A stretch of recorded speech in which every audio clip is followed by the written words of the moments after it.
Entonces ahorita doña Maritza le vamos a escuchar el corazón de su bebé ya cuando hice la maniobra y escuché que la espalda de bebé aquí está en este lado, entonces aquí voy a cortar esto, le echamos gel.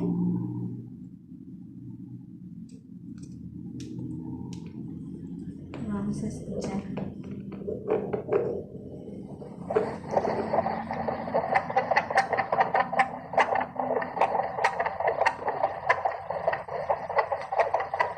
Está bien ese corazón de su bebé, escucha bien, sí, ese es el corazón de su bebé.